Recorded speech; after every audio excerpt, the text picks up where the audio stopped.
Hello and welcome to this first look exploring session, beginning our look at the tragedy of Claudius Tiberius Nero, Rome's greatest tyrant, truly represented out of the purest records of those times. We shall see. It was printed in 1607. We can infer that it was performed at some time prior to that, but we don't really know very much about this play at all. We don't know who wrote it. We don't know necessarily which company did it or where it was performed or whatever. However, we do have a script with lots of words in it, and we will see what happens with those words when we get these wonderful readers to read some of them in approximately the right order. I do believe our original was quite messed up, so I'm hoping that the script is not too prone with errors. So be warned, everyone. The punctuation almost certainly lies. Reading Sabinus, Pleb number 1, Page and Piso is... Alan in Suffolk. Reading Sejanus, Consul number 1, and Drusus is... Francis Cox, actor and voice artist living in Amsterdam. And I promise I won't read Sejanus like Patrick Stewart. Oh, the sole purpose of visit. Reading Tiberius, plebeian number 3, Centurion, and Agrippina is... Alexandra, I am in front of the same white wall as Aliki. I absolutely am. Yes, it is so. Reading, not to be confused with either Drusus or Tiberius, reading Drusus Tiberius, plebeian number 2, Germanicus and Livia is...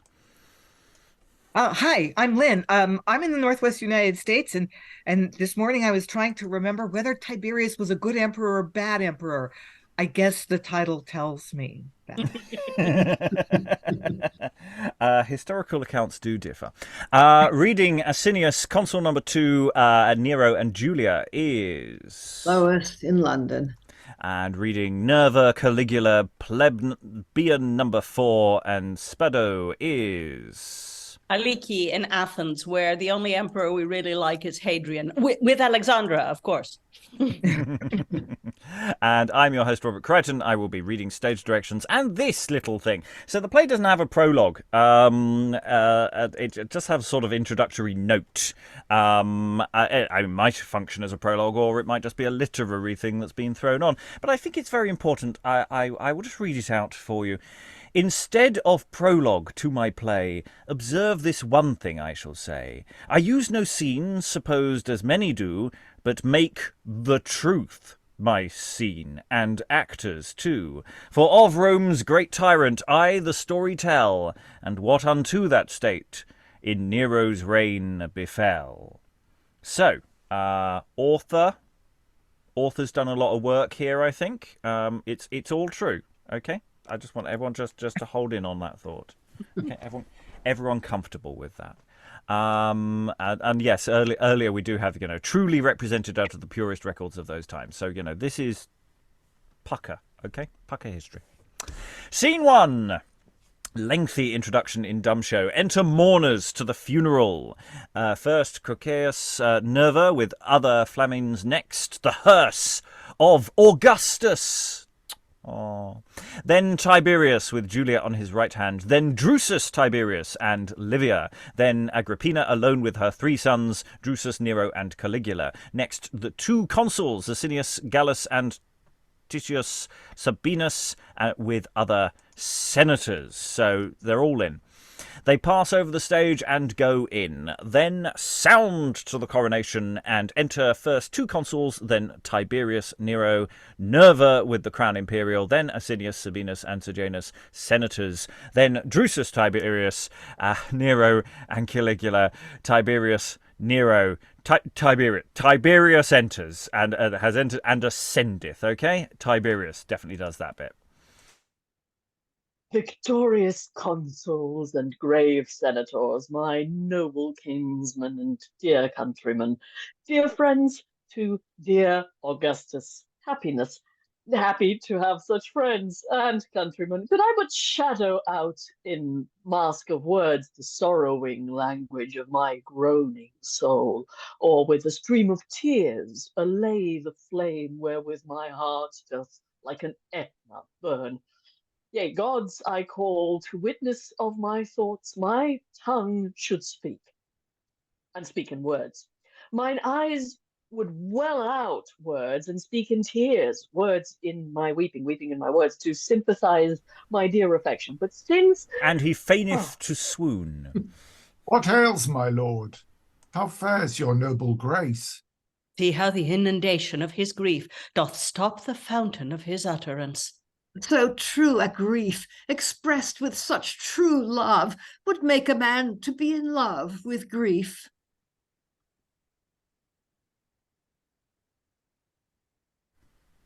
Drusus Tiberius sadly muted. Drusus is the dumb son, isn't he? Okay. My lord and father, what deepest passion your deep engraven sorrows hath surprised? Drusus, Drusus, the late memory of great Augustus' honourable deeds, compared with this new privation, doth line my heart twixt contrariety. Now would my tongue remember his fair deeds, but then my heart swells with remembrance. Sweet Drusus, thou whose young experience hath not such deep impression of these woes, our honourable burial rites unfold as most befits these solemn exequies. My lord, my duty binds me to obey against my reason and my budding years. Yet for to check my years, for my reason says, my duty must be reason to my years. Therefore, great states of this sad parliament, fathers of Rome, partakers of our woes, vouchsafe to wash your silver hairs more white with flowing tears of true compassion. Augustus Caesar, high Octavius, the true successor of great Julius, who whilom glittering in his sun-bright rays surpassed the glory of young Phaeton, now in the dark eclipsing of his days lies lower than Apollo's breathless sun. Often hath Rome seen man's fragility, but ne'er before the gods' mortality. I'll plead his justice, lo his mercy shines. I'll call him merciful, yet just withal. In mercy, just, in justice merciful.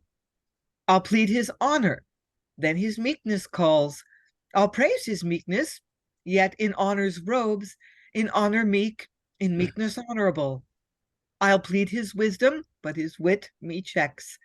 I'll praise his wit, yet linked in wisdom's chain, in witty wisdom, and in wisdom's wit. I'll plead his beauty, but his strength bids stay. I'll praise his strength, but in a beauteous mansion. Beauteous in valor, and in beauty strong. So if ye reck not man's fragility, yet weep to see the gods' mortality. No more, sweet Drusus, into pleasing terms, a story too displeasing thou relates. Good Drusus, add not water to the sea to make our sea of sorrows overflow. In vain, these puling signs of grief, effeminate waywardness, inconstant minds, vassals to fortune, slaves to nature's course, Augustus dead, and so must all men die. So work the sisters of necessity. No person human can eternal be, but in succession hath eternity, since then the eternal province of heaven hath ratified Augustus' deity. We must provide for his poor widow, left to our patronage, the Commonwealth, and you, my lord Tiberius, the true heir of great Augustus by adoption, with loyal homage and true fealty, we do create our gracious emperor. And must my silence break or heart dissolve in the accepting of a double yoke? Not so, Cocceius. 'Tis impossible, poor soul, for me, or for my modesty, to sway the imperial sceptre of the world. That of this world am not my emperor, one only phoenix in Arabia presents a sacrifice to heaven, I, one only Atlas, by his providence the glittering stars of heaven can support, one only, one Augustus. Only he, our Roman phoenix, fit for empery, who it no, no, not what you mean. An emperor must wake, I drowsy am. An emperor must be valiant and old. He must be just, I may be overruled. Sole monarch must he be. My mother lives, and must and shall be honored while she lives. An emperor must be able to endure in war the winter's frosts and summer's heat. I feel a palsy rooted in my bones. He must have honey-dropping eloquence. I, for my part, ne'er played the orator. By this my tribune's power well I know, how many doubtful cares he must endure that taketh care to be an emperor. An empire, gods forfend, a goodly bait to fish for witless, high-aspiring fools.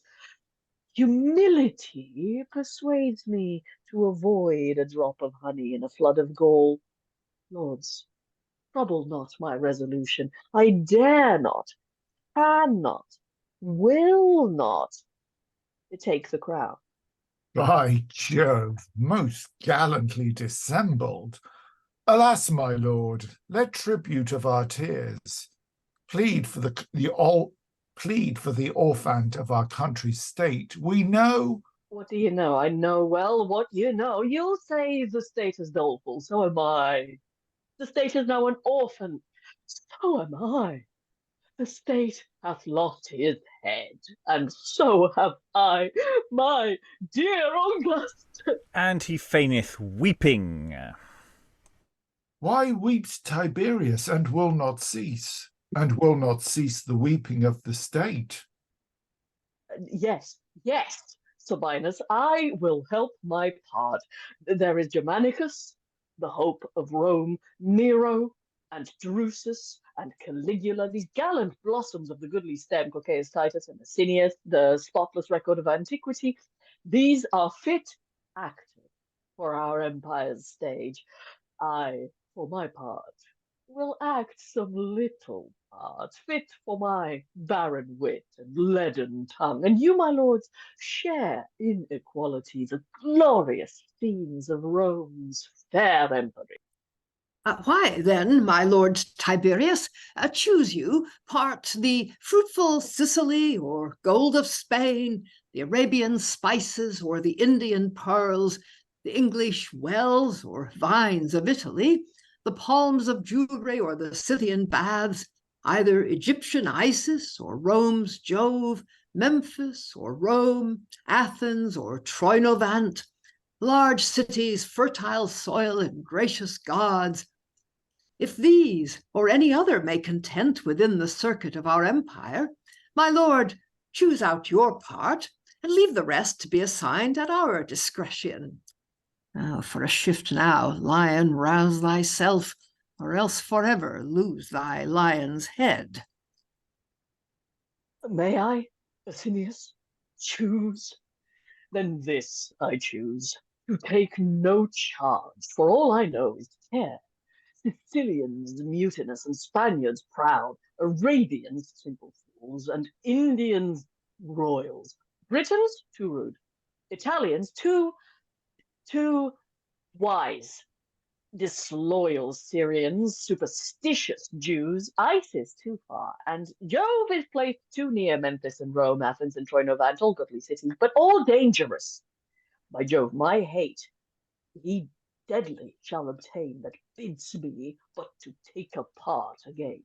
Oh, not so, my lord. You did misconster me.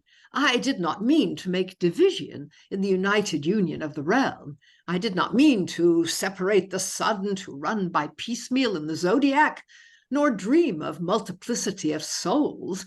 which one continued essence animates.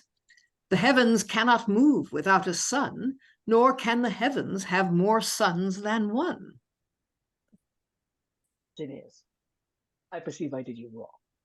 So, to interpret your oration, I am sorry, troth I am.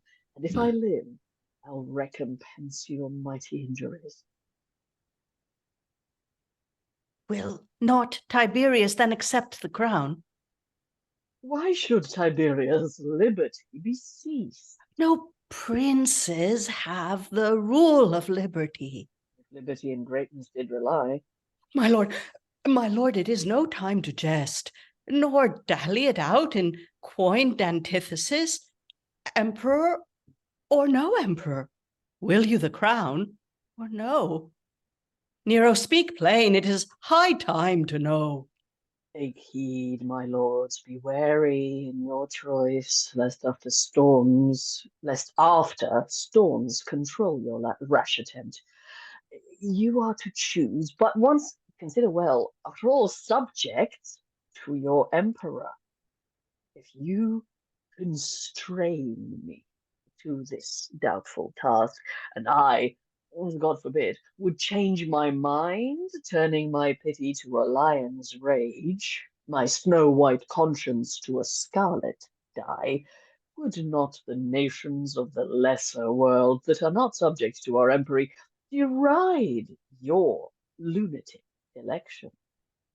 And if you should but think amiss of me, would they not laugh at your inconstancy? Take heed, in vain ye will repent, being forewarned, and yet would not prevent. My lord, how long shall we write in the sands, plough the air with vain delusions? Our tongues are tired, and our throats are hoarse, and all in vain we bend our suppliant knees, vassal our idle thoughts of reverence, subdue our mounting fancies to your love. Will not all this move Tiberius? Grandsire, grant the senator's request. Grandsire, they speak in earnest. Take the crown. Grandsire, accept this gold. Look how it shines. Methinks it would become you passing fine. Dear children, old Tiberius' eldest care, my heart doth dance to hear the melody, that heavenly comfort turn into my ears. My kind kinsman, noble Romans, even from my heart, although my cares increase, constrained, yet grateful for your kind constraint, bound to receive that which my soul abhors, enforced to honor which my years deny, enchained to rule, vain to my modesty. Yet were my cares in number infinite, for who can number all his cares but hath none? For who can number all his cares hath none? Should they shower down in drops of streaming blood, muster in troops of languishing despair, swarm like to bees, sting like to scorpions, or like a flock of vultures, gnaw my heart, yet these and more, and twice 10,000 more, old Nero will, for country's cause, endure. You, my father, and for you, my son. And there's the sounding of trumpets as Nerva crowneth him.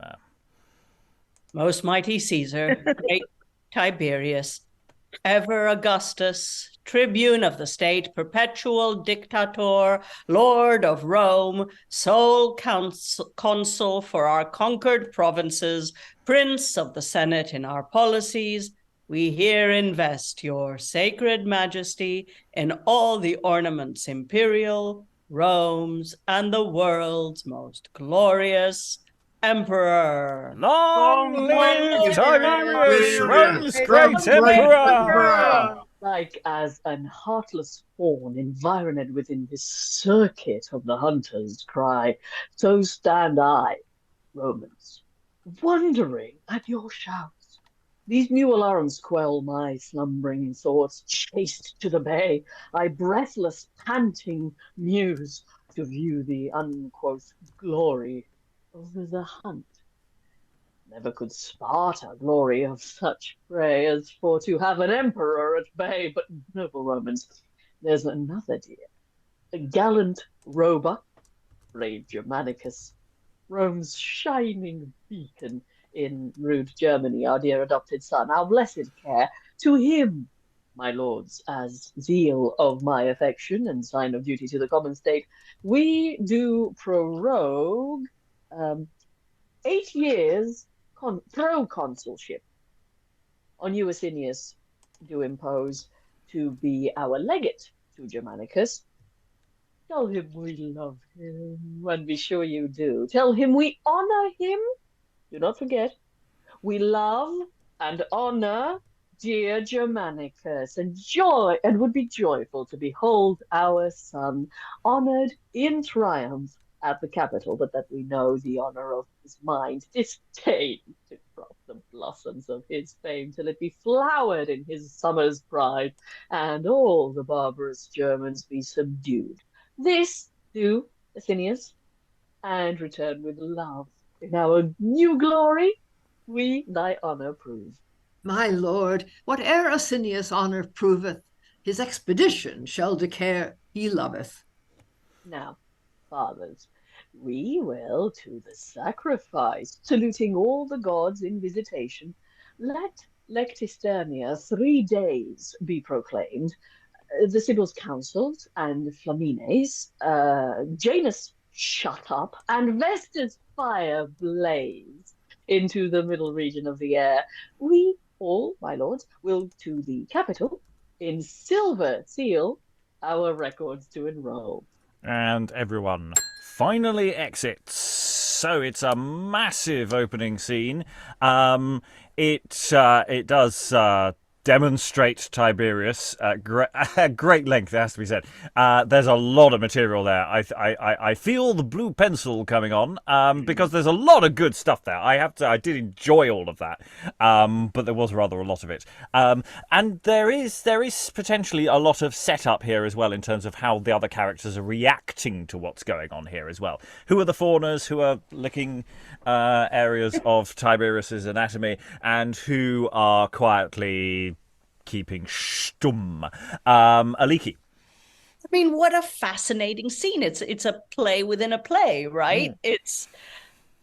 I don't think I've ever seen quite that before, an entire scene that's dedicated to a public show for other spectators than the audience. How delightful.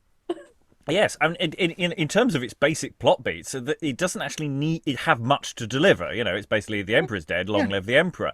But it goes into great length to do it, and it's interesting that as a choice. Lynn, then Lois. Yeah, it's certainly going to great lengths to demonstrate Tiberius's duplicity,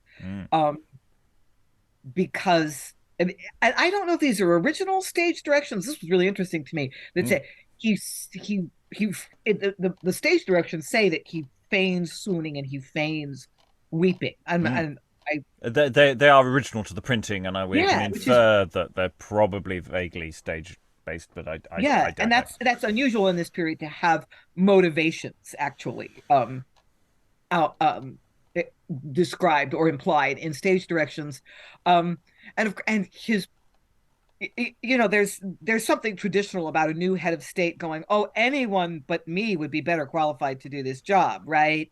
There's something called the disabling speech that Helen mentioned once, that a new prime minister wish we had that in the United States. I think our politicians are a little too, I'm the greatest, you should be glad you elected me.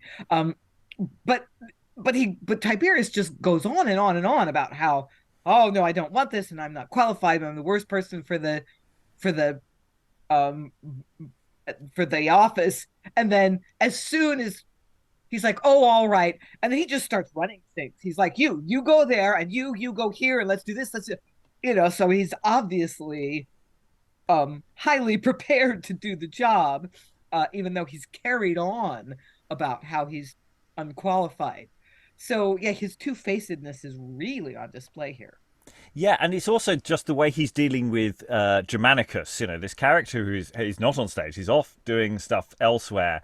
And it's just very, very detailed instructions about, we love him. He is very important. He's very dear to us. He is not a threat to our power base at all. So it really does demonstrate that really nicely. I really enjoyed that. And I might be able to quibble at this point about some of the elements of this story happening slightly out of sequence, but never mind, it's fine. I'm not going. The author may claim this is historically accurate, but I'm not going to worry about whether it is or not. It's not that far out. Lois, then Alan, then Alexandra. This play seems to be more or less contemporary with Johnson's Sejanus, which we have read, which deals with a slightly later period of Tiberius's reign, but does have, I think, the first scene involving Tiberius in that and Sejanus does involve quite a lot of commentators noting all the hypocrisy and all the subtlety of the way that Tiberius is manipulating people. So it would be interesting to know whether he knew that and, what the relationship is. I mean, the other thing, well, apart from the language, which is extremely mannered, I think that the depiction of Richard III by Thomas More, which is the source of quite a lot of the Richard III plays, is thought to be based on, I think, Tacitus's account of Tiberius. And that whole thing about, no, I don't want the throne. There are far more worthy people, obviously derives from that. Yes, and yes, it's full of all these antitheses. I am not this. You should have someone like this. I am not like you should have. And I think with our blue pencil, we'd pick a couple of those, but then the rest could all go. But yeah, it is using a lot of very tub-thumping rhetorical devices that are quite obvious. They're not, but then this is a public scene, so I kind of feel that that's sort of fine. Alan, then Alexandra.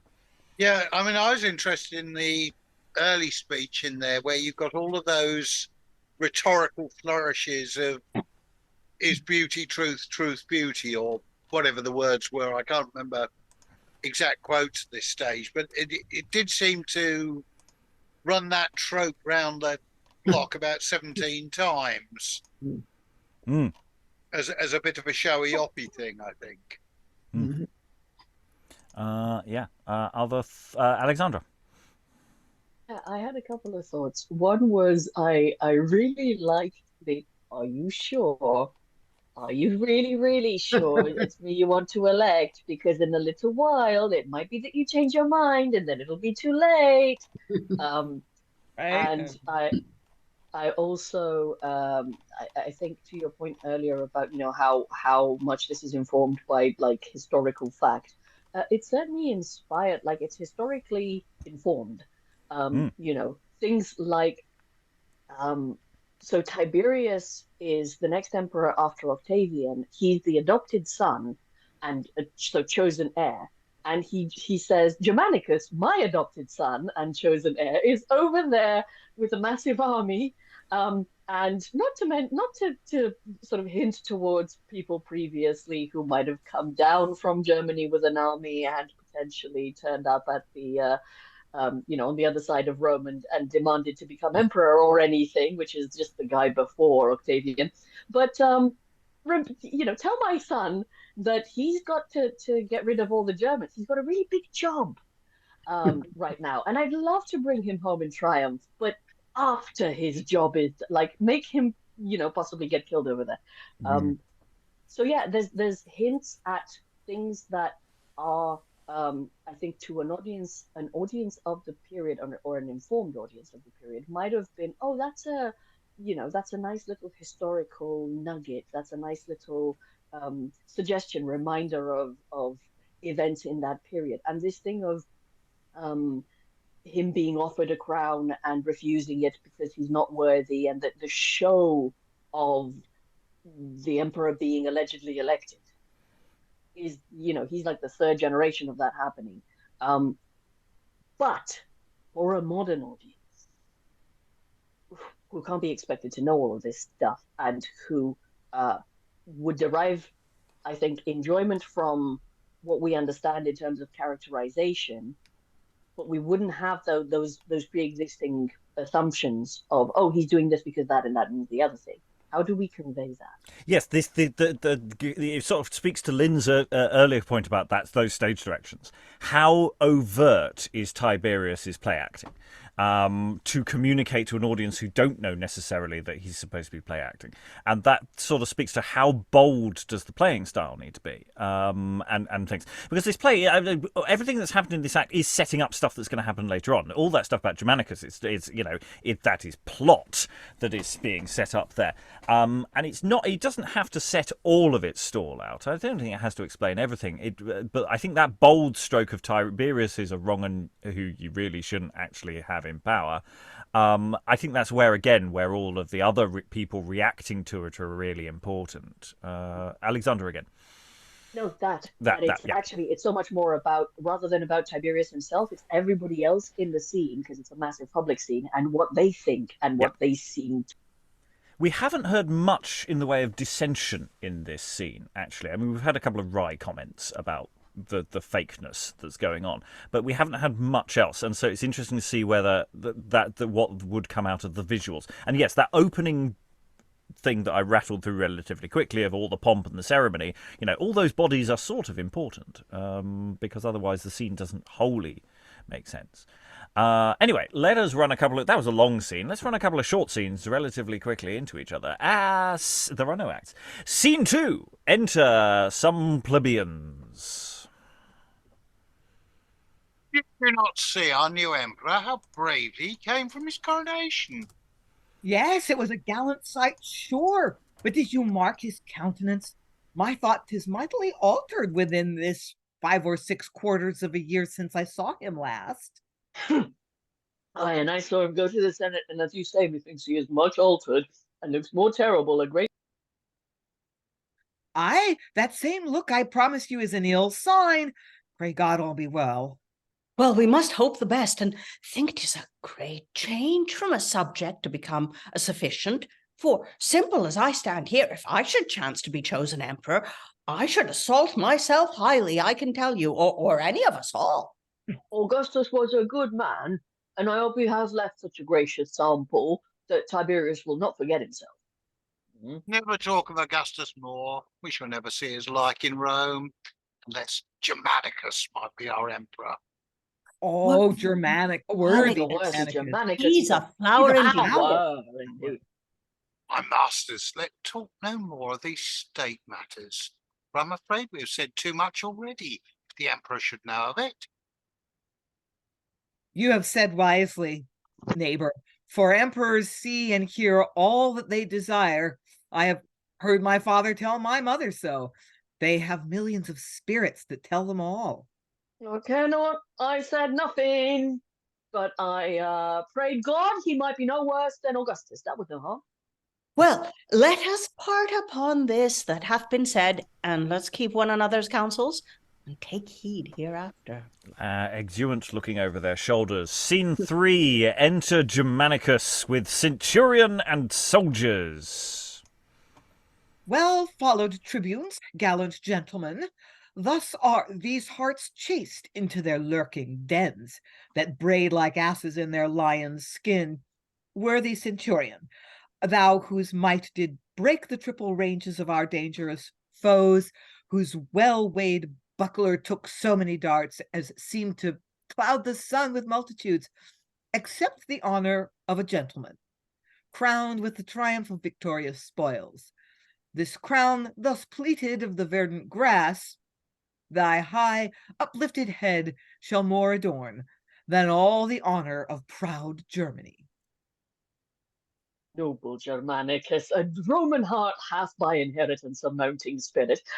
Did not great Coriolanus so advance the mellow fruit of his old withered stock? Did not 300 Fabii all at once in one day breathe, war, vanquish, fight, and die, all to maintain the honor of their name? So did Marius in Numidia, and happy Scylla under Scipio, with what alacrity did Scobola encounter Perseus' torture, death, and fire, all to maintain the honor of their name. And should not I hazard this blaze of life, this rising bubble, this imprisoned soul, this changing matter, this inconstant act for country, friends, and honour of my name. Enter a page. My lord, here is a legate sent from Rome, which craves access unto your majesty. Let him draw near. Cousin Asinius, As enters Asinius. welcome, my noble friend, to Germany. All happiness unto Germanicus. I have a secret message to impart, if please your grace of private patience. Tribunes, look to the four gates of the camp, see that the trenches be in channels deep, set out our scouts, if they can spy the foe, number their cohort and their legions. Comfort the maimed, bury all the dead, refresh your bodies, for tomorrow morn we mean to scour this vanquished region. Away. And exuberant soldiers, Centurion page, etc. Now good Asinius, tell Germanicus the substance that your message doth impart. Were I not now to speak unto your grace, my tongue should play the rhetorician, and in grave precepts strive to moralize, or make a long discourse of patience, adding a crooked signed parenthesis of puling sorrow twixt each spread line. But for Asinius knows your settled mind, so nursed in flowing streams of constancy, Asinius doth report Augustus' death. I will not commonplace of mortal men, nor of his virtue, nor his nobleness, nor Solon's grave advice shall be my theme. I know I speak unto Germanicus. Besides, Tiberius is our emperor. He saith he loves you, and to show his love, hath your proconsulship 8 years prorogued. Enter Centurion, which was crowned. This guy. Germanicus and grave Asinius, awake from council, or in uproar. Our German legions are all mutinous and cry, Germanicus, our emperor. Germanicus, our noble emperor. They make a throne of tufts, and then they cry, Germanicus shall be emperor. A world of cares at once assault my soul. I am distracted. Hark, the mutinies! They cry within, and they're rhubarb, everyone exits in a hurry. Okay, so this is, the very end of the first scene, set up Germanicus in great detail. We then have this little in-betweeny scene, which is quite fun. I like the paranoia of the plebeians of just going, oh, hang on, did we just say too much? Yes, no, it's fine, GCSE... HQ. I didn't say anything terrible about the government. No. Ooh, shush. But they all cry, oh, worthy Germanicus, isn't he great? And it's like, yeah, wouldn't even... And of course, the soldiers all agree all the way off. And it's really interesting because we don't get a reaction to the message. You have your proconsulship 8 years prorogued, but at that moment the Centurion comes in and goes, they're all up in arms to make you emperor, and it's like there is no time for reaction from Germanicus. It'd be quite useful to know what Germanicus thinks about that political move. So yeah, it's actually for after that really big opening scene. Actually, things seem to be moving quite quickly. Thoughts, Alan?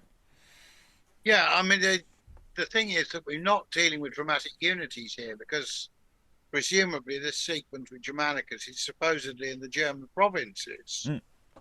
So we've moved a long way from Rome, which is maybe why the soldiers are prepared to make statements which wouldn't be acceptable from the plebs of Rome. Oh, absolutely, yes. And Roman army is a very separate, very different beast from citizenry of Rome. Lynn. So I just actually have questions I want to clarify. So when the messenger says he's prorogued your proconsulship, does that mean prolonged? Because to prorogue Parliament means to suspend it. So he's saying, like, he's going to keep you in your military office for 8 more years to keep you out of the city. Is that what's going on there? Yeah, don't come back. basically, which is both in historical terms is both an opportunity and a burden. It's one of those things. What you don't want is Germanicus returning to Rome with an army, but you don't also necessarily want him to be out with an army too long, because if he's got a big army that really likes him, like this situation now, you are in trouble. So it's that's why I'm sort of interested in what Germanicus's view of that was, because actually it depends on what he wants, whether that, he might actually accept them and say, hey, yeah, I like being a soldier, it's fine, and I appreciate what is going on here. Or it could be, how dare, there are interesting options there that the play doesn't give us. After Tiberius's play acting, we don't actually get that directly ascribed yet. I mean, there's plenty in the play we can infer from that. Who's waving? People were waving. I saw waving. I see Lois at the moment. I'll go to Lois. Yeah, it actually feels terribly abrupt as an ending. I wonder if something's missing almost. Hark the mutinies, and then a lot of offstage noise, and everybody goes out. I don't know. It just seems funny. I quite like it, actually, because it moves the play along, and it could be a sign of absence, but in a sense, there until the next scene occurs, in a sense, there's not much necessarily to do apart from a slight reaction from Germanicus. But let's gather more data, shall we? Unless there's more waving. Well, I only saw one person waving. I'll go for more data. Okay, scene 4. We're whizzing back to Rome, or wherever Tiberius is. Could be Capri, I suppose. Enter Tiberius, Julia, and Sejanus. Impute it not unto ungratefulness, imperious Augusta of great Rome, and which doth touch me nearer, dearest mother, that Nero hath deferred indebted thanks equivalent unto your high deserts, cannot, mother, set your praise to sale, or orator it with a glozing tongue, graced with picked phrases, glorious speech, choice synonymies, pleasing epithets, paged by apish actions, toying gesture. Mother, I hate this tip-tongued flattery. Better is me, be as you see me now, thankful in outward deeds than outward show, but forward, mother, with your formal tale. No sooner had the uncontrolled fates exiled his life, and with his life our care, but that Sejanus, from whose faithful tongue, as from Apollo's true sent oracles, we chief derive the drift of our affairs, posted like to the palfreys of the sun to Rhodes, where thou in exile didst remain, there to inform thee of Augustus' death, the empire's vacancy, and thy repeal. What my tongue denies to blazon in harsh words, dear friends, the thankfulness my heart affords. Meanwhile, had I not with great policy buried in silence great Augustus' death, and in the closet of my care-sworn breast embosomed the notice of the same, shown unto thee smothered to vulgar fame, barred from the base plebeians' itching cares, a kestrel had possessed thy eagle's nest, and thou, the eagle, hadst been dispossessed. But now that kestrel in his course is stopped, clipped are his pinions of ambitious flight, nor shall he hope to fit when Nero's stores. Were he the issue of eternal Jove, or far more fortunate in his success than was Alcides, or fair Thetis' son, more happy in the offspring of his loins than Priam in his children's multitude, yet would I bridle his aspiring thoughts and curb the reins of his ambition. Well, can he brave it in his barbarous arms against the oppugning force of Germany and stranger nations of the farthest north, whose hearts, like to their climate hard congealed, are frozen cold to Rome's felicity? A crested Berganetto more fits him than to engirt his temples with a crown. Therefore, In policy, by thine advice, under pretext of honourable mind, we delegated to Germanicus Asinius Gallius into Germany with twice 4 years prorogued consulship. Which of necessity he must accept, sith hope of higher honour is foresaid. It is true, but what he aimed at, I enjoy. This was the attractive magnet of his hopes. To which how hardly did you seem allured, with such deny all you refused it. Making a commentary on the crown, with the duty of an emperor, how wary, watchful, wise he ought to be, how drowsy and improvident you were, with heaping up a story of what cares they undergo that undertake to rule, so graced with the sundry squeamish subtleties as Mercury himself, the god of wit, might have admired, but not have matched it. Yet did that Argus-eyed Asinius both mark and bluntly make me in my drift, with whose your part in Lord. With whose your part, my lord, in Brittany or heyday, where you also not in Rome, but by my genius, I'll remember. Aye, had not wise Asinius uttered it? Had not, nor Asinius can so or canopy his close conceit, but I will know the panther by his skin. Nor am I ignorant of his great love he bears unto the proud Germanicus, however clouded in hypocrisy. Aye, that Germanicus holds their hearts. No marvel, for they call him Rome's chief hope. And some did say he would be emperor, in spite of Julia and her exiled son. But neither Julia nor her exiled son would have endured such competitors. Nero will brook no rival in his rule, unless it be the imperious Julia, to whom the law of nature binds Tiberius so firm, obliged in obedience, as all the attributes of majesty, Rome, or the world, or Nero can afford. I mean, to be a tribute for her love, whose love first lent the essence of my life, whose life doth only make me love to live. Enough, my son. Sufficient precedents of duteous mind we oft have proved and approve it oft. And for our part, never did Hecuba bear so great love to all the sons she bore, as Julia does to our Tiberius. Mother, I do confess and know it's true, but in the infancy of our estate, more private consultation better sits. We and Sejanus will into our study. And we into our walking gallery. And they exit.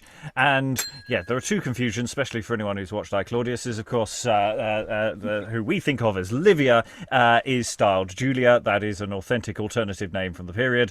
So just to confuse you, if you're going, hang on, isn't Livia also in this play? No, this is the Livia you're thinking of. Her name is Julia in the play. That is the name she was styled from about this point in history. The guy has done his research, just not in a helpful way. He is also referring to himself as Nero, just to confuse you. Tiberius's name is Claudius Tiberius Nero, and a whole host of other names as well. In this scene, he's mostly calling himself Nero. I think in a production, we will change that because it's annoying and unhelpful, and standardization of names throughout would be useful just to make sure no one gets lost. Other things may also have occurred to you. I'll go to Lynn, then balloon passing. I don't know what's going on with Francis, but then to Francis, then to Aliki. Lynn. More confusion on my part. So, is Julia Tiberius's natural mother, or is she Augustus's widow and his adoptive mother? She is his natural mother. He is not son to Augustus. Augustus married Livia after Tiberius was created, and they did not actually have a issue themselves. So little Drusus and little Nero and little Caligula are his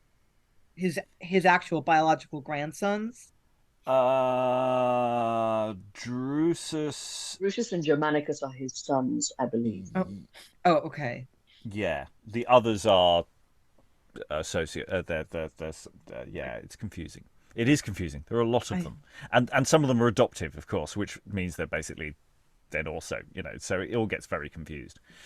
And that's before we even actually meet a Nero in a bit. And things. I'll go to Francis. Yeah, in the list of characters on page 1. Oh, that may not be accurate. We have to Oh, be careful. okay. Well, Julia is listed as daughter to Augustus, wife to Tiberius. Okay. So, yeah, I was getting very confused during that scene. Yeah, no. Julia. I think there is a Julia somewhere, but it also in the thing. But no, this particular Julia is definitely the widowed empress of Rome. Right. Aliki. So Roman patrician women didn't have real first names. They were called daughter of, or in some cases, in this case, presumably wife of, or widow of. So there may well be two Julias who are two completely different people, the daughter of Augustus and his widow, of Tiberius and his widow. Also, of course, the royals, like royals much later in history, have a whole string of names, and you tend to pick one by which to call them. I suggest we solve the Nero problem by having this one call himself Nero, which won't sound quite so Nero-ish to our ears. Yeah, and it's so we do have these sort of because to try and change it to Tiberius, of course, it ruins the scansion, but that's maybe a separate issue. So those are the sort of general confusions that names throwing around going on, and of course they're all sort of discussing the Germanicus problem, because of course from Rome's point of view, it looks like Germanicus is a bit of a problem. Look at him in his army, and obviously he made them rise up themselves. Obviously. It's clearly that's what's going on. So can we trust him? Alexandra, then we will move on. Yeah, I think it was probably not helped by my not really getting to grips with the sentence structure and the punctuation going on. But if I understand correctly, what this play has done so far is had that coronation in Rome, jumped over to Germania and gone, hey, there's news that, anyway, they're calling you emperor now.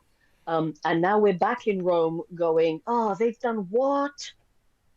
Have they received news of this, or are they telling each other this is the thing we should be worried about? It's partly also what's going on in the room itself is the issue there. Is because of course what you've got is Tiberius and Julia sort of circling each other and going who's in charge as well. I'll go to Lois. Since I was reading Asinius, I got rather interested in what's happened with him, because I thought in the first scene he was the most sycophantic of the sycophants, going on about Tiberius's incredibly sincere and beautiful grief. And then he seems to be, he's flattering Germanicus as well when he meets Germanicus, but seems to be a bit more sincere about it. And now they're saying that he's a Germanicus fan and that he probably stirred up trouble, and they're going to be, laying for him when he comes back. I think they haven't had the news. Just on that question of have they had the news, I just assumed they had the news, but I don't think they actually have. They're just discussing him as a general problem, aren't they? That people love him, and that's bad. They call him Rome's chief hope. Let's gather some more data. Scene 5. Let's run back to Germanicus, who's all alone. I have dispatched Asinius to Rome with thanks to Nero and the senators. O Rome, Augustus dead, Tiberius emperor, the Roman Senate glozing flatterers, the legions discontent and mutinous, the praetors tyrants in their provinces, the navy spoiled, unrigged, dismembered, the city made a brothel house of sin, Italians' valor turned to luxury, the field of Mars turned to a tennis court, Minerva's olive to the myrtle tree, Apollo's laurel into Bacchus' vine. High Jove, contemned and Vestas tapers scorned. The oracles disprized, the Sibyl's books esteemed as superstitious delusions. The Orient up in arms at Juno fled. The Gallo-Grecians proud for to rebel, African uproar, Asia in brawls, and these rude German kerns not yet subdued. Besides a new devised religion of the unconstant Jews called Christians, our sacred oracles are struck dumb, and some foretold of Rome's destruction. Vocal Boeotia in deep miseries, and Delphian glory in obscureness lies. A Geminid Phoebus, a 3 double moon, a whirling comet flashing in the air, a wolf ascended to the Capitol, the temple blasted of fidelity, a common harlot to bring forth a bear. O gods, my heart doth quake, my soul doth fear. Enter a page who has worried that this scene is turning into a listicle. Lord, the scouts discovered the wood, wherein the Germans do in ambush lie. Sirrah, go tell them I will scare the crows. My lord. Exit page. Boy, trouble not my meditations that I would spend my time to scare these crows when there's a coal-black raven perched so high. Germanicus, soar thou and higher pitch to tower like a lark and like an eagle mount, till thou hast seized upon thy prey. For why? The legions love thee and hate Tiberius, honor thy virtue, scorn his cowardice, extol thy meekness, revile his pride, pray for thy happiness and curse his days. My father Gaius, he was Claudius, I am of Caesar, he of Julia. I err by nature, he but by adoption. Rome saw thee honored, Rhodes him banished. He tamed foxes of Illyria, but I the lions of proud Germany. And these were cause enough, were there no other. I by Augustus made, he by his mother. Thou art heir imperial to the state, but he that looks for death may hope too late. Yet hope, Germanicus, good hope's a treasure, but he that hopes for meat may starve at pleasure. Aye, but Tiberius Nero's very old, but young enough to live to see thee sold. Aye, but he loves thee for Augustus' sake. Augustus gone, the match is new to make. But since his death thy power hath augmented, aye, that at Rome my power may be prevented. He sent thee word he loves thee, so I think. Who would not love the wine he means to drink? He honors thee, he said, and so I deem, who would not of the fattest goat esteem. Impatient fury, fly, Germanicus. How is thy reason dimmed with cloudy passion? Proud swelling dropsy, ever gnawing worm, insatiate vulture, vile ambition. Deluding sirens, where's Germanicus? The legions love thee not for to aspire, thy virtue shines not in oppression. No honor in ambitious array, no meekness in a traitor's happiness.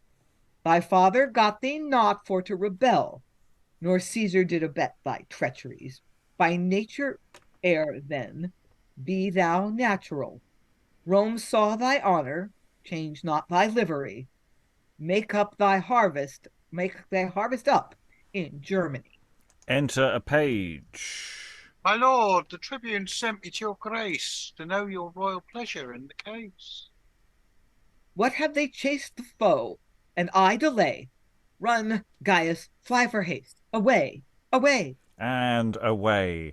Yeah, that entire scene was basically a listicle, wasn't it? Bits of it were quite useful, and and some of it's fine. But it was basically, again, a series of oppositions that were thrown at us, and a series of things, some of which I say are useful. I think there's a very that you could maybe use this in the previous scene he was in rather than here. I'm it's interesting. Also, I think someone put this in the chat that the slight tweaking of trying to get Christian theology and history within this time frame, which is always a slightly tricky dancing match to do, depending on how you date everything. I'll go to Lois. Punctuation mess here, which didn't help. Didn't help, yes. Yes. A lot of influence of, I don't know if it's classical sources. I mean, a lot of that sounded to me like the Spanish tragedy. There's that notorious speech of Balthazar's, I think, both ill and well. It makes me glad and sad, glad this, sad this. Yet might she love me for her brother's sake. Aye, but perhaps she hopes some nobler mate. Yet might she love me to her sire. Aye, but her reason masters his desire, and so on and so forth.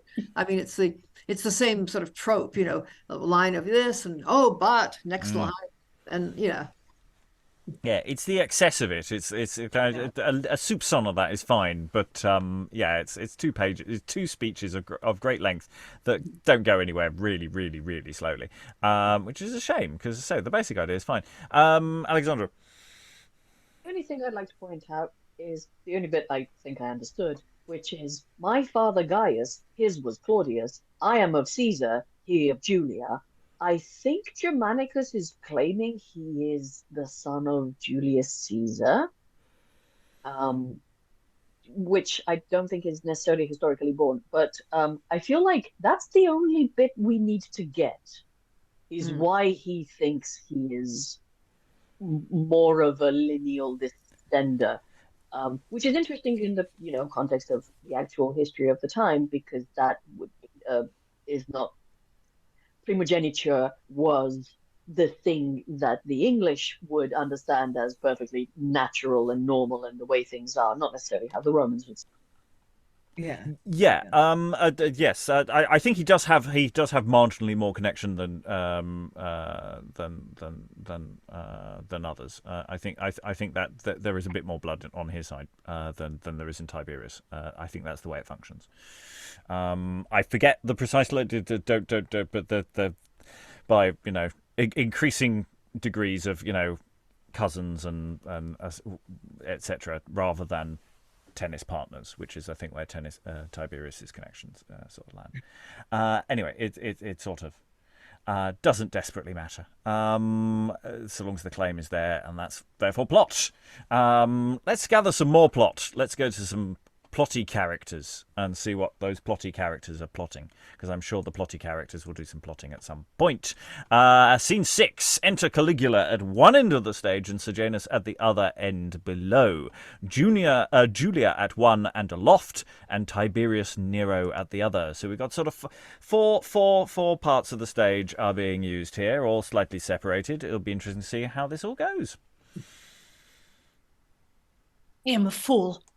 I am Caligula supposed an idiot, and am so indeed, for he that will live safe must seem a fool.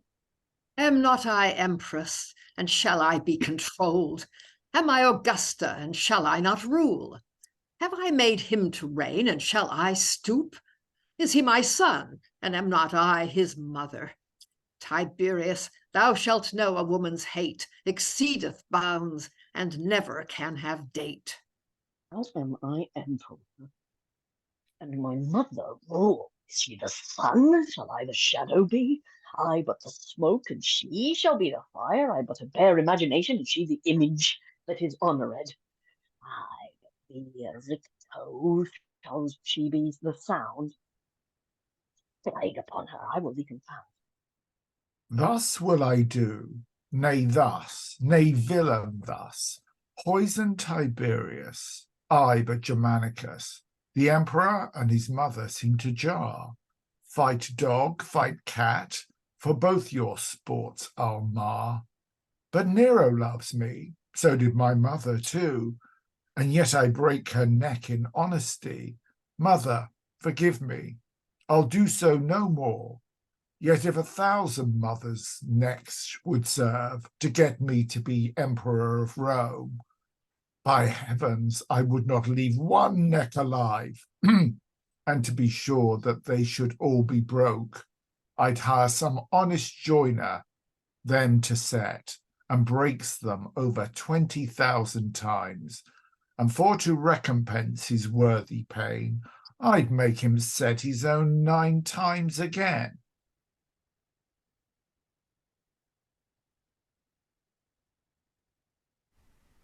Oh, Caligula, I believe. Sorry. You laugh, I believe. What? That's your line rather than an action. I'm sorry. I thought I only had one at the end of this scene, and I can't find where I am right now. But just after Sejanus's. I laugh to see how I can counterfeit, and I should blush if that Germanicus, my father, my dissembling should behold. He knows I am a soldier, not a fool. My mother was delivered in the camp, and in my swaddling clothes I chased the foe. My cradle was a corslet, and for milk I battened was with blood, and fed so fast that in 10 years I was a colonel. My mother knew this, but she deems me changed, poor woman, in the loathsome Romish stews. Oh, mother, I am changed. But wherefore for? Caligula of Caligula must not know. Shall I call him a bastard? True it is. But, Julia, then thou dost thyself the wrong. Say that he was Augustus' murderer, yet therein, Julia, thou wast counsellor. How then? A vengeance on his cursed head. So he were murdered, would that I were dead.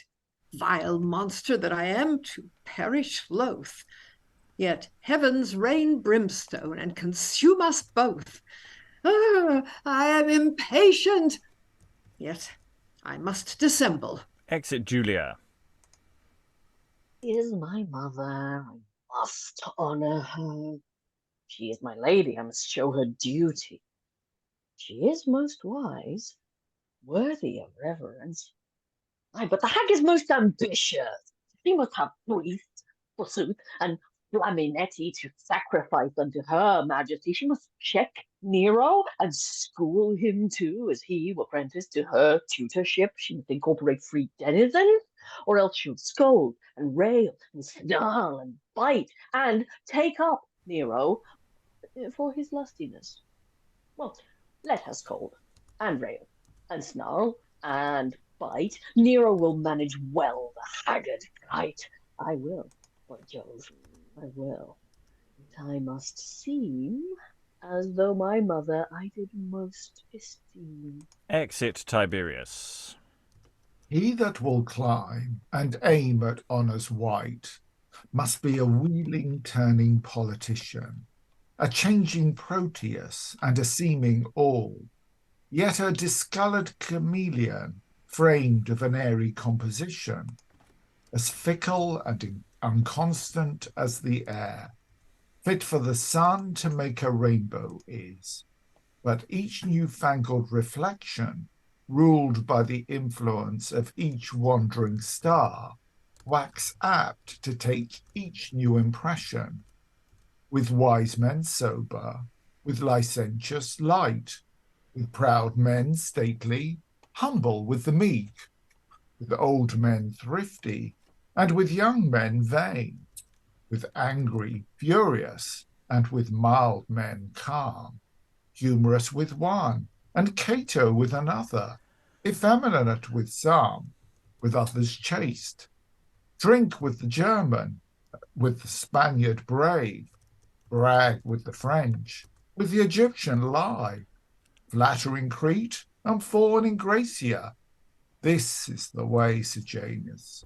Use thy skill, or this, or no way must thou get thy will. If thou dost mean the empire to obtain, swear, flatter, lie, dissemble, cog, and fume. Exit Sejanus. Caligula, why doth thy slumbering soul thus dream within thy common senses' mansion? Awake! For shame, fly to Germanicus, ring in thy father's ear a peal of sorrow, Uncase this folly, and unmask this face that hath enveloped Caligula. Let's see, my mother Agrippina comes with valiant Drusus and Nero, my wise brother. Caligula's now a fool, in faith, no other. Enter Agrippina with her two sons Drusus and Nero to Caligula. Why then, my sons, Tiberius wears the crown? Aye, mother, and he swears he'll keep it too. And reason, brother, hath he so to do. What reason, brother, hath he but his will? Will may be reason, if he'll keep it still. And shall he reign, a base plebeian? He was adopted a patrician. So may I choose my horse to be my page. Good brother, calm your furious fueling rage. We gave our voices in his election. Nay, brother, storm not. Hear me what I say. Did not we swear loyal fidelity within the Capitol unto his grace? Did we not both at Vesta's sacred shrine pray for the safety of his majesty? And wilt thou, Drusus, now recall thy oath, recall thy vows, recall thy prayers' incense? Remember, Drusus, whatsoe'er he be, now he is crowned all's past recovery. Crowned, aye, and may be discrowned for aught you know. How say you, mother? May it not be so? Is this to be resolved, my gallant brother? How hardly can I my affection smother? Young imps of honour, in you both I find a noble way to virtuous resolution. In thee, my Nero, wisdom's treasury. In thee, my Drusus, magnanimity. In both, your father's honourable mind. Speak, my fair sons, awhile unto Tiberius, until the triumph of Germanicus. Then be resolved the cause is honourable. Fear no ill. But, oh, my sons, yonder's Caligula, capering. He takes no heed of higher things. I'll call him hither and see what he says. Caligula, come hither, gentle son. How dost thou like the great Tiberius? Faith, he's a brave man, mother, and his parel's fit, and he has a fine crown of gold, and all this makes him but a brave man, for what would you have in a brave man but he may have it? Well, well, my son, you'll never leave your toys. Why, mother, he can turn above ground, turn on the toe, turn every way. What should I say more? By heaven, a brave man! And what can you do, brother? Let us see. Faith, brother, I am not in the humour, and brave men can do nothing without it be an humour. Let us leave this humorous gentleman. Farewell, Caligula. And exeunt Agrippina, Drusus, and Nero, leaving Caligula. Aye, I warrant you, for I'll sup at court tonight. Farewell, mother. Brethren both, farewell, whom I admire in such devotion, but dare not trust. Drusus, I know thee well, and love thee dearly for thy high resolves, but dare not trust thee. Nero, I applaud thy wisdom, but it wants a resolution. Nero and Drusus, beware the brain-sick fool Caligula, set you not both to school. And exit Caligula. Okay, there's some really interesting things going on with Caligula. So Caligula is little boot in terms of the family relationships and within the narrative that's being told. He's got his brothers Nero, Drusus. This is and their mother is very anti-Tiberius. This is all absolutely right. But they seem to be aligning his character with the idea of Claudius that we're familiar with. And so we get that extraordinary statement of he's capering over there, that he's pretending this, and that's fascinating because, as I recall, his mother was very fond of it, and thought and everyone else was going, stop. You leave him alone. He's not as sweet as you think he is. Aliki, then Lynn. Yeah, I kind of figured that out partway through the scene, and also I think Caligula from away should have been an aside, and so not weird and crazy, but rather thoughtful when he comments on his brother. But it's a very strange little dance to play, especially in a cold reading. I think you're right. It is Claudius, but also I think the timey-wimey stuff is happening again, because isn't Caligula very young at this point? Yeah, Like, I mean, he really, he really shouldn't be this old and present. I mean, he should be. This is the sort of stuff that should be happening after his father's dead, and I think he's still alive at the moment. Last we saw. Yes. And he's supposed to. Well, spoilers for ancient history, anyway, or interpretations of ancient history. I should point out some of this is arguably propaganda as opposed to actual fact. But I'd like to say something else, which is Lois talked before about the text being mannered, and which it is clearly very mannered. Yeah. But there's the stylization of the scenes and staging is also really intense. And I have to admit, I quite enjoyed it. You said in a sort of throwaway thing that it was like a musical, and it really is. You almost could do that whole 4 characters song and dance number. There's a lot of fun to be had with the unnaturalism of this. Yeah, those speeches when they're basically in, it's like they're lit up in 4 different boxes, and they go, "I hate my family, I hate them too, I do not trust them, I don't." And you could take that, and it just felt. That's why I put it in the chat. Just go, this is musical theatre, and then they come out and do a scene, and so yeah, I mean, I wouldn't necessarily go all the way there, but it felt very like that, and it's very mannered, and there's only really one manner, which is a shame. I'd like them to be ringing the changes a bit more. Lynn, then Lois. I'm glad that Aliki said that, because I missed Rob's comment about musical theater in the chat, because I've been thinking this text is really undramatic. All the monologues, and no one really actually talks to each other, and it's just like this was not really written by this is not written by a dramatist, is my sense. But I mean, I think you're right that the way into it is just I hate my family. Is make the manneredness kind of the point, and just have fun with that.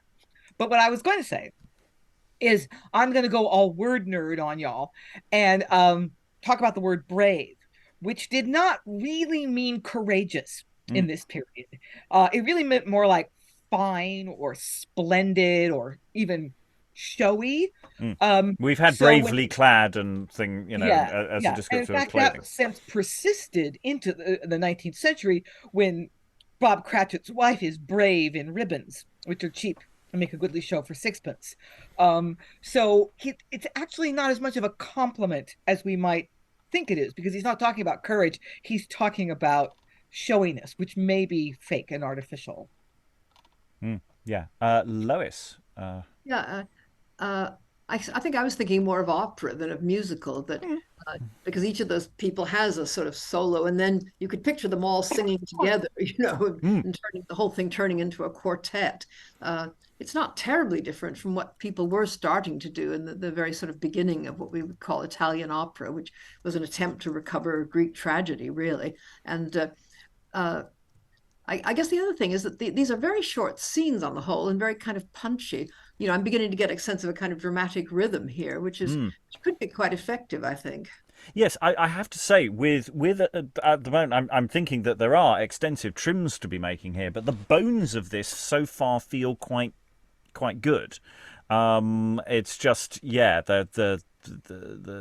is a lot of repetition that we really don't need. Anyway, let's gather more data. Scene 7. You said lots of short scenes. Well, never mind.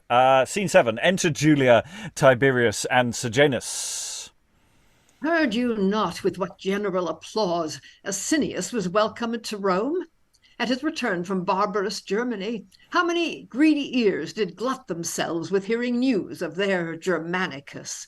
How many greedy tongues in labor were to blazon forth the trophies of his praise? Not Priam's Hector from the flying Greeks whom he hath chased from the Tyrrhene shore. returned with greater expectation than laden with the spoils of German foes the people long to see Germanicus. Not only the plebeians, but the equites do reverence him within their inward thoughts, as if the vassal were a demigod. And rightly, marry, for if Nero live, Nero shall deify him to the full. But if you suffer him on honour's wings to soar up higher in ambitious flight, borne on the tempest of the people's tongues, 'tis 10 to 1. He'll never stoop to lure. To keep him short is only to be sure. Let us command him upon pain of death not to approach within our city walls, but either to dismiss his soldiers or on the plains pitch his pavilions. No, marry, mother, not for all the world. Why, it were ominous! Rome's walls ingirt with armed garrisons of greatest foes, unpolitically counselled in my mind, administering too fit occasion for to suspect and fear of foul pretense. And further, that the base plebeians is wavering and inconstant in their loves, as is the changing Lectoniades, who, hearing but a muttering of our drifts, would like a world of river to the main flow to Germanicus by multitudes, whose swelling pride by their repair increase, will overflow the banks of loyalties. Mother, this was but shallow policy, but who that interrupts our conference? Enter Piso from Armenia. It's Lucius Piso, praetor of Syria. Welcome to Rome and old Tiberius. What news in Syria and Armenia with all our oriental provinces? Peace hath resigned her room to bloody war, whilst Mars, the fury-breathing god of arms, knits up his forehead in a fearful frown, and in the furrows of his folded brows displays the sable ensign of sad death. Upon the spacious Armenian plains, and all the Orient in rebellious pride, threatening destruction to our Western world, do seem to challenge us in daring arms. Who is the head of this rebellion? The chief controller of these warlike troops is uncontrolled Vonones, on whose crest victory seems to dance among his plumes. His burgonet and steel habergon, a bloody colour like unto his mind, a visage stern, broad-browed, and hollow-eyed, looking as though he did comprise the world within the complot of some stratagem. What, so soon? Armenia up in arms? I forgot. I wanted servitude. Are Romans' virtues and their vigour gone, or deal with Sulla that first conquered thee? Dead with Sulla that first conquered thee, are all the stripes that strong Lucullus gave up unto thy neighbour Pontus and thyself quite healed up, without offensive scar? Are mighty Pompey's trophies quite forgot? Well, be it so. They blow rebellious flames, and they shall fear the fury of the same. Meanwhile, return thou, Piso, to thy lodging, till fit occasion to employ thee hence. Exit Piso. How likes your majesty this woeful news? Like enough, he misliketh it enough. Might Julia counsel him, he should revenge it, with more extremity of punishment than angry Jove rained from the vault of heaven upon his throne-oppugning Briarus. Aye, soft and fair. First stop our tears at home, then let Armenia feel the force of Rome. Good counsel, great Tiberius. Knew we how? How? What, are all our policies extinct? No, be attentive, and I'll tell thee how. The head spring stopped, the smallest founts will fall, and thus our homebred fear, Germany, grounding their hopes upon their fathers' haps, take from his life their light's continuance. His life, therefore, extinct, their light is done. This is the thing that we consulted of, but to no purpose yet. Yes, mother, yes. By this occasion, of the Armenian Wars, an opportunity is offered us both to revenge and rid us of our foes. This usurer of fame, Germanicus, who gapes as greedily for fair renown as doth a niggard for a shower of gold, no sooner shall return to Rome, graced with the triumphs of his victories. But by my policy and fair pretext, we will conclude it in the Senate House that for the safety of Rome's tottering state, Germanicus must to Armenia, where he shall fall by fierce Benoni's sword. Or if he escape, will so determine it as Jove to Saturn shall resign his throne and banish from the sphere where now he reigns, humble himself below the horned moon, before he shall return to visit Rome. And enter Drusus, Livia, and Spado. The gods preserve your royal majesty. Good day unto you, son. And Livia. Have you attended long our coming forth? Oh, not very long, my gracious grandmother, but hearing you were in close conference, it had been rudeness to have interrupted you. We were, indeed, in consultation about affairs of special secrecy. But wherefore looks our son so sad this morn? Hath not the clang of harsh Armenian troops, the rattling sounds of clarions and drums, thundered into your ears a deep revenge? The Orient doth shine in warlike steel, the bloody streamers waved in the air by the reflections dye the plains in red, as ominous unto destructive wars as are the blazing comets in the east. We have both heard and consulted of the whole effect, of which our conference we shall at fitter time relate to thee. Meanwhile, let's make our preparation against the arrival of Germanicus, who means tomorrow for to royalize the triumphs of his German victories. And exeunt Tiberius, Julia, and Drusus, Sejanus, Livia, and Spado remain. Madam, a word with your good ladyship. So pleased it your good lordship, so ye may. But shall I speak my mind without control? I have no patent to control you, sir. But will ye not be angry if I do? That's as yourself shall give me cause thereto. But say my tongue should fault before I find it. If lightly I would pass it and not mind it. What if I should offend with heart's assent? The offence should pardoned be, if you repent. Thinketh my lady as she saith to me? No other ways, my lord, but well I see, by these long circumlocutions, your business is of small import with me. Or more import, sweet lady, than my life. A matter of more weight than I must know. Yet must you know it, or I must not be. Can Livia then impart a remedy? Ay, if she please to salve my malady. What salve should Livia to your sore apply? Pity's quintessence, and soft clemency. Strange sore, a strange salve. Yet not so strange as true.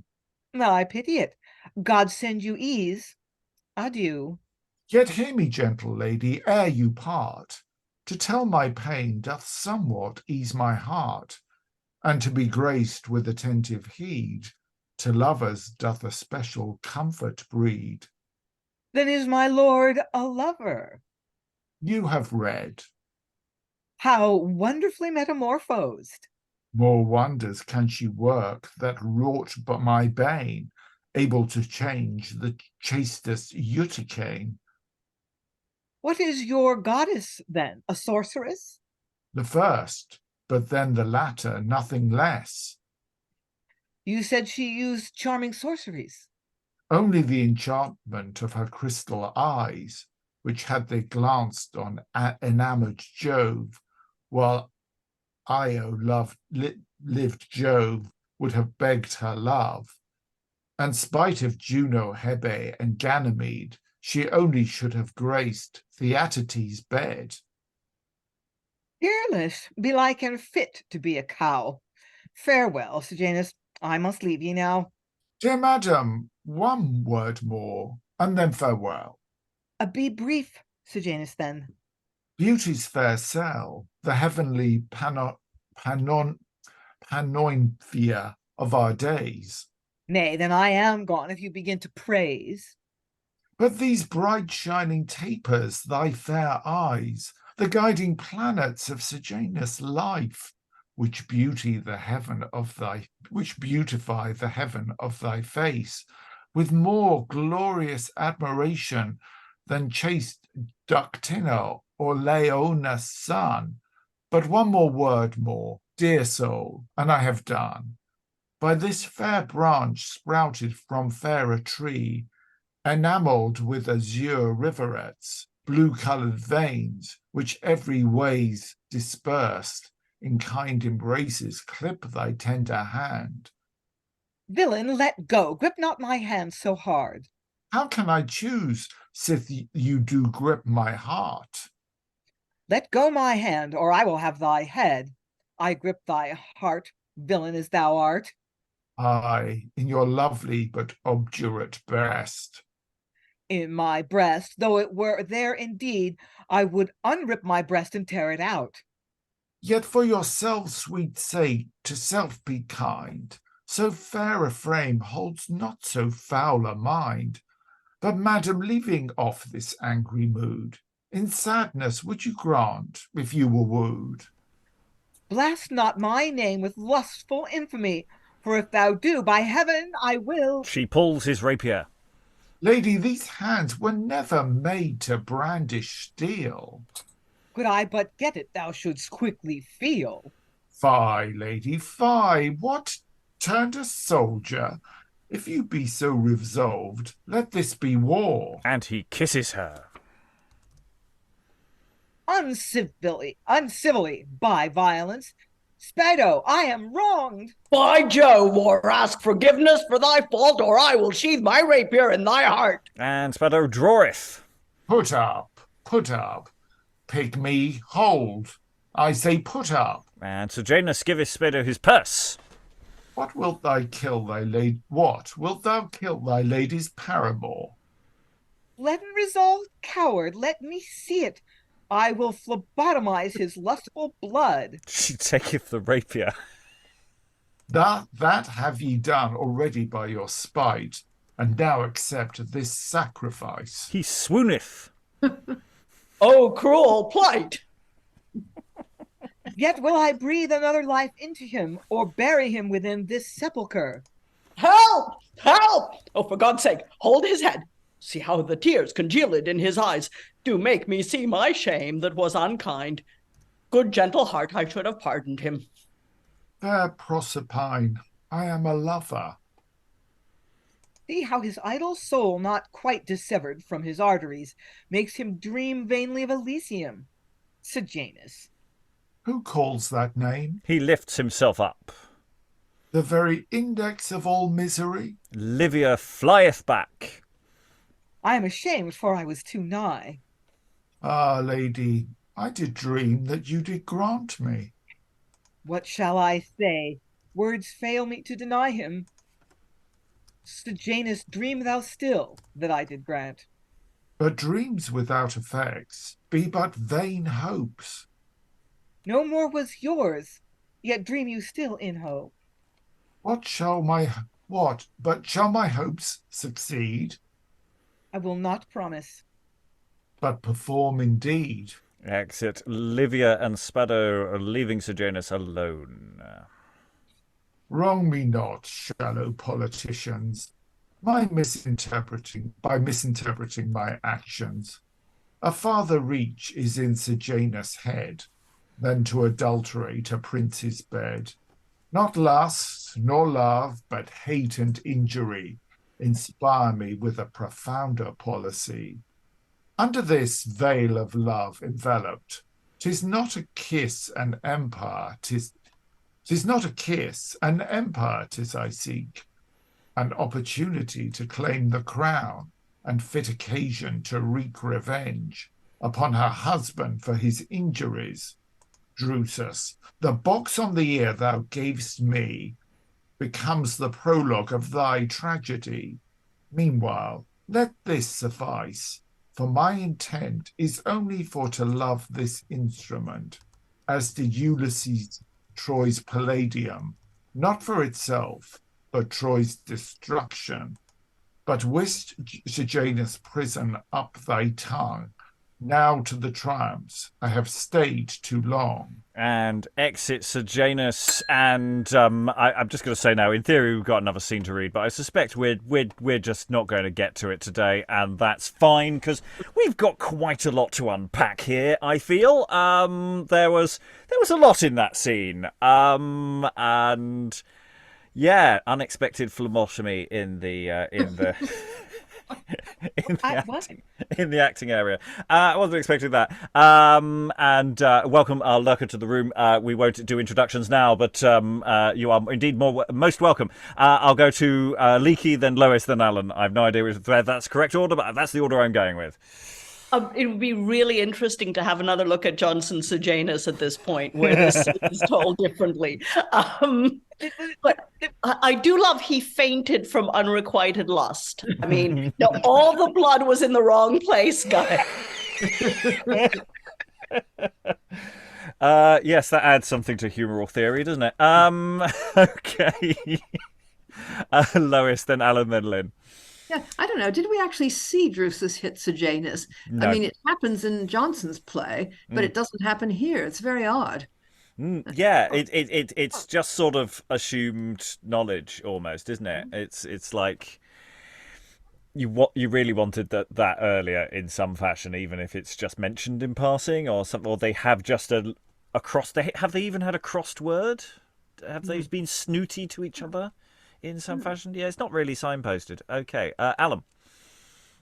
One thing I found interesting linguistically with that sequence was that you got the whole of the opening of that, which was effectively rhyming couplets, sometimes split across the two characters. But it was all very much dum-de-dum-de-dum, which is a significant change in style from much of the rest of the play.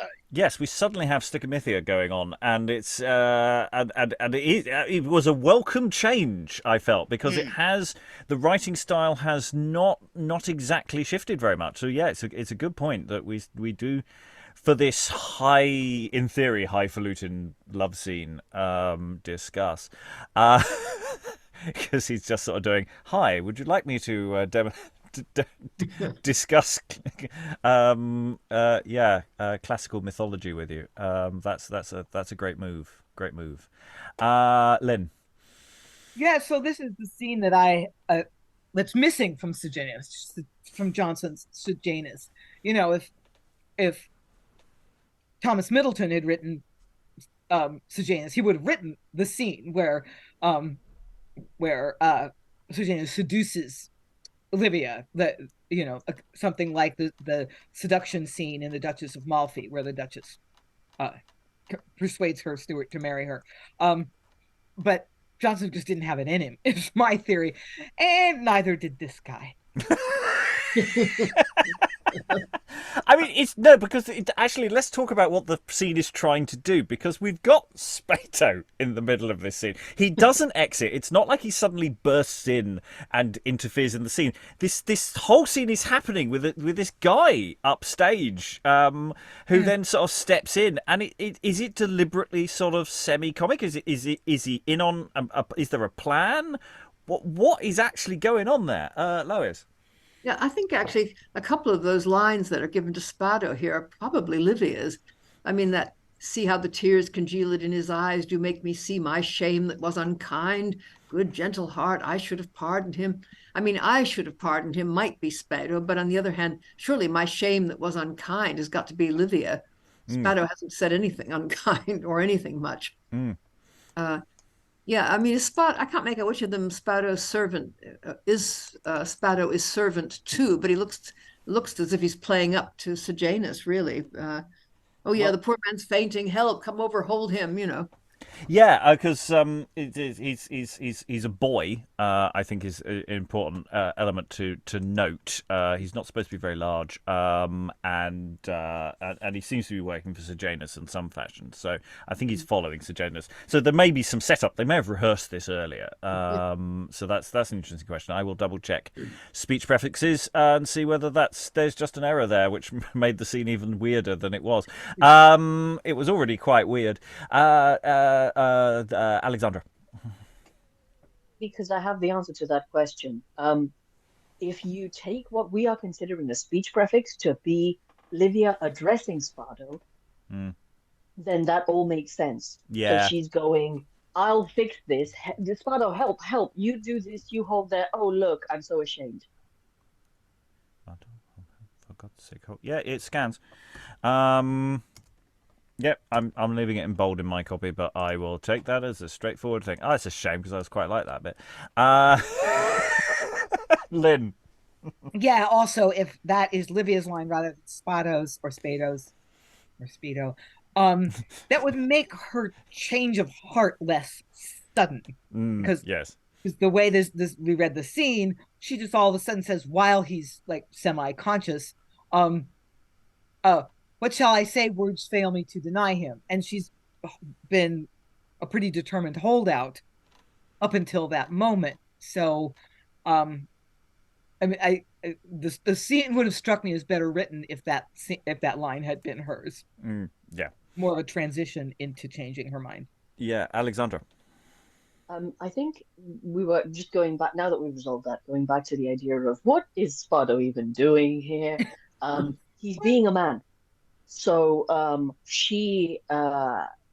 think this scene would be colored differently if she were threatening violence herself, and then the switch would happen.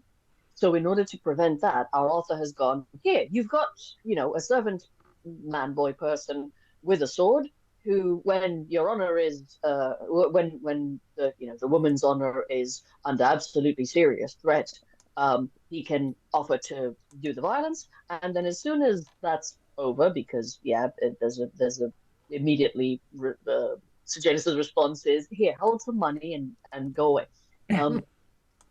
The fact that he is addressed by name is, I think, now that we've repositioned that in the dialogue, is again an acknowledgement of that's why he's here, so that she doesn't have to do the heavy lifting and she doesn't have to do the threatening with a weapon, and she's a particular kind of woman in construction. I think that's what makes sense in terms of how you would justify that in performance. Lois. I don't think it's necessary. I don't feel as though, if you were to put this on, unless that's something you really want to contour. Lois. Yeah, I'm trying to picture how that works in that scene. Spado draweth, so he's waving his sword around, but he's a child, so Sejanus calls him pygmy and says, I say, put up.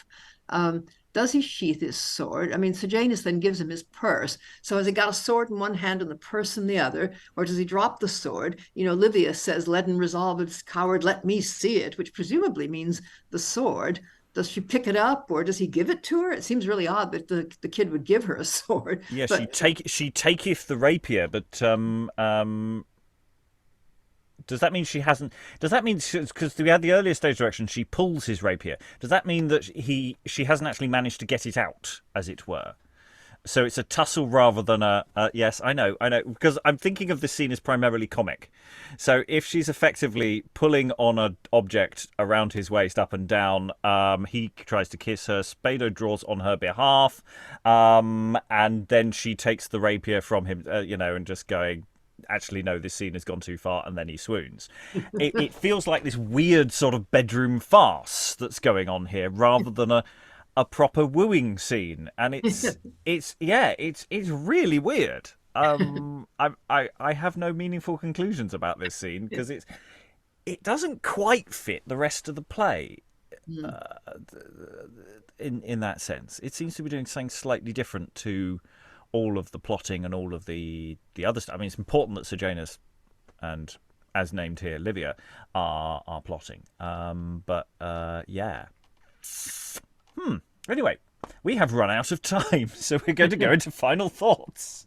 So, I'll just throw my sort of opening gambit in here. I mean, I think structurally it's fine. I think the plotting of this, apart from possibly elements of this scene, are working. I think its writing is not great. I think it needs a lot of fixing. It certainly needs trimming. But that's never been a barrier to plays before. I think there's fixing you can do. I think it's an interesting bit of history. I think you can put a lot of spectacle and potentially some action in here. We're only 1/3 through the play, so I wouldn't come up with anything definitive at this point. But so far, plotting's very good. Everything else needs work. But what that work is yet, I don't have a thesis for, so we shall see. Alexandra, do you have any final thoughts? Now, while I'm chewing, excellent choice. I'm skilled. I'm skilled at this game. I've been here before. I have a couple of thoughts.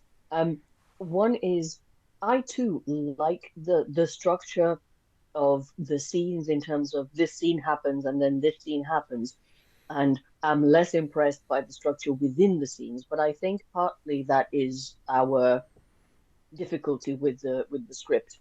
I think with some familiarization and some defined intentional repunctuating. There's a lot more details that would come out of this, would pop out of some of the dialogue that we would maybe find less unilateral, linear. And the other thought I have is we've been having an entire conversation in the chat about Roman names and how they work. If you are fixing this play, I think one of the things that would need to happen, just for the sanity of the people watching and the people involved, is probably switching the names around between Julia and Livia, because we've been getting confused about them, and probably anyone who's seen something like Claudius or who has any knowledge of that period would go, hang on a second, isn't his mum supposed to have a different name? And then 5 scenes later meet his wife and go, wait a minute, that's his mum. No, Yeah. So yes, save us. Yes, a straightforward swap there, because it's not just Claudius. It's plenty of that.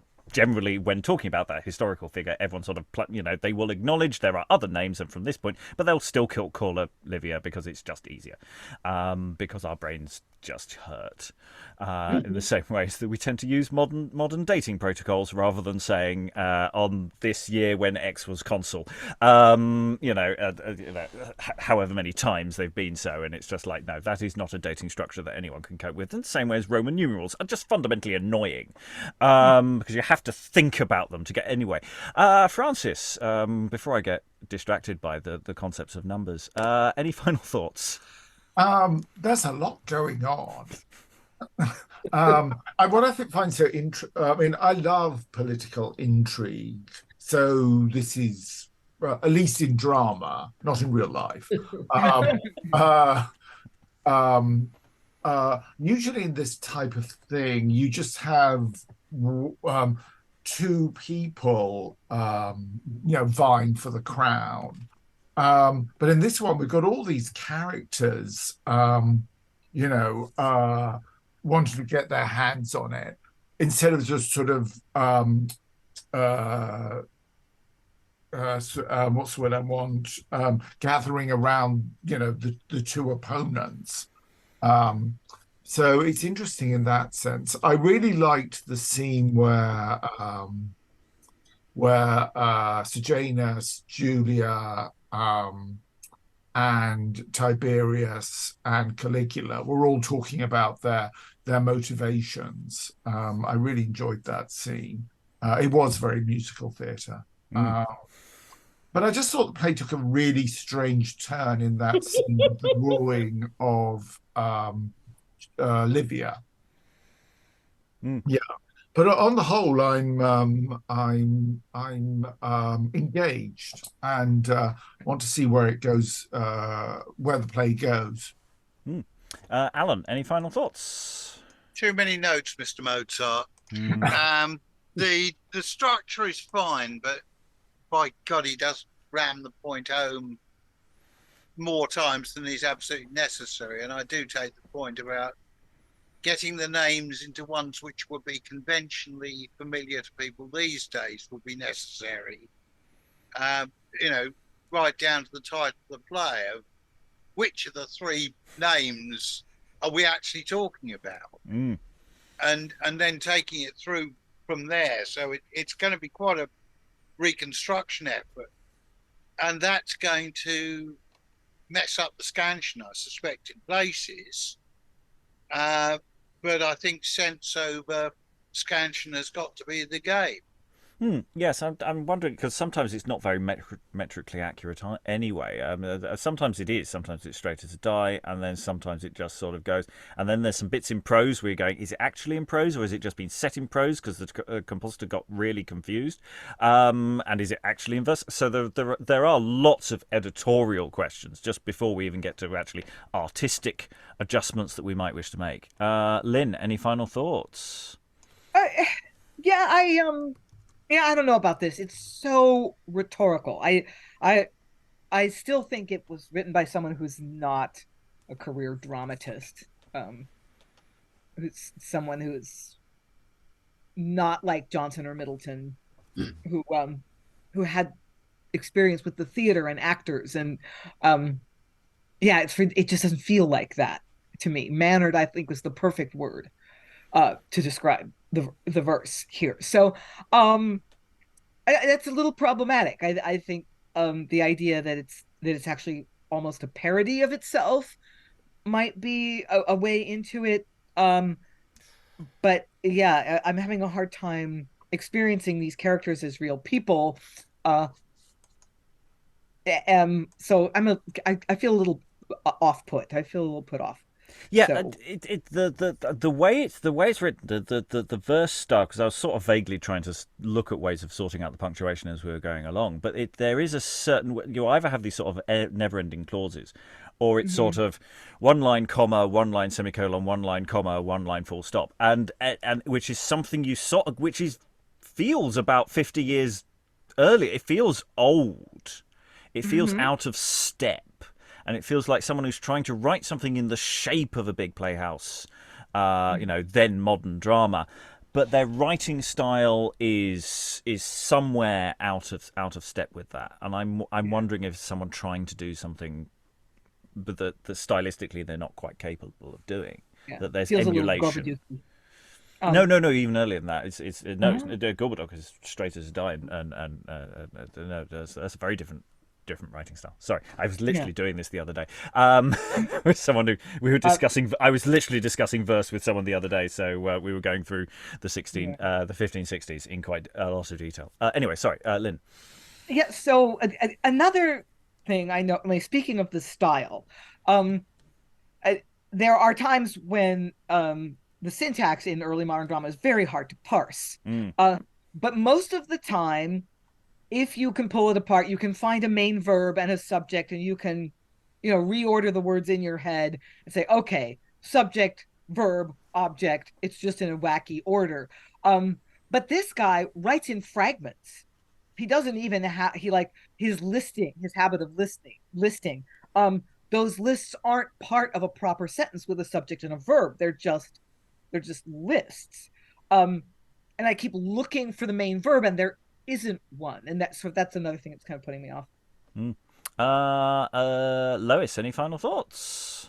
Yeah, well, I agree with what's just been said. I don't know that it goes that far back, actually, in style. I would have said early 1590s, and that maybe this is possibly a play by a schoolmaster for a school production. I mean, there are huge cast, classical topic, educational, lots of rhetorical features, and lots of roles for people. No one really obvious star part. I mean, there are quite a lot of opportunities for people to deliver tirades. And possibly a schoolmaster who had seen a lot of plays in the 1590s and was now stuck up somewhere else in Yorkshire or somewhere with a school and, hadn't really been keeping in touch with what drama's done since. The shortness of the scenes puzzles me. I mean, it's one doesn't usually talk about scenes as such because action generally flows. One scene flows into another, but the scenes don't flow into each other here. I mean, you get one lot of characters, and when they come on, a completely different lot come on, and then they go off fairly quickly. I mean, there's a different rhythm from what you get in most plays of this type. Aliki, any final thoughts? So I think this would be enormous fun to play with to stage. I'm rather more charmed by the verse and the long lists and all of the rhetorical stuff than anyone else is. Maybe because I think we were talking about musicals before, and what comes to my mind for a lot of this is patter songs, where the rhythm is very repetitious, but there's a great deal of enjoyment for the singer, for the performer, in bringing each moment to life through this very kind of verse. I'm having fun. I want to see more of this. Yes, I have to say, for all the various criticisms I've given to the text so far, I do see its potential. And the advantage for any Roman play is, of course, they fit within every other Roman play, and you can sort of make it has an advantage out of the starting gates that other plays don't always have, because it's sort of fitting within a universe that we sometimes know, if only through a glass darkly. Any additional thoughts to throw in before I close this session? I'll go back to Aliki, then Alexandra. One more. I really enjoy that style of the scenes. It's almost like televisual. I send a message. What's the next scene we see? The message has arrived. What's the next scene we see? How did he react to that message? Yeah. Alexandra. Yeah, there's that. There's the very logical and linear structure of the scenes, and then just looking within the scenes at how there are big speeches that are listing stuff or declaring your intentions, more than there are, or it feels that way, than dialogues where people are trying to sort of have interplay and persuade each other, where the work depends much more on the other person and on the quick fire back and forth and on reacting to your cues. So it makes sense that this is, simplified in structure, whether intentionally or because of the writer having not much more skill. It could be that it's for, actors who are not professional actors or who are boys or who, whatever it is. But yeah, I can see a definite structural inclination towards simplicity. If it's easier to memorize a great big speech, even if inside of it isn't simple. And I feel as though that explains why the language inside the speeches can be so intricate, because that's where the writer's allowing himself to do lots and lots of flourishes.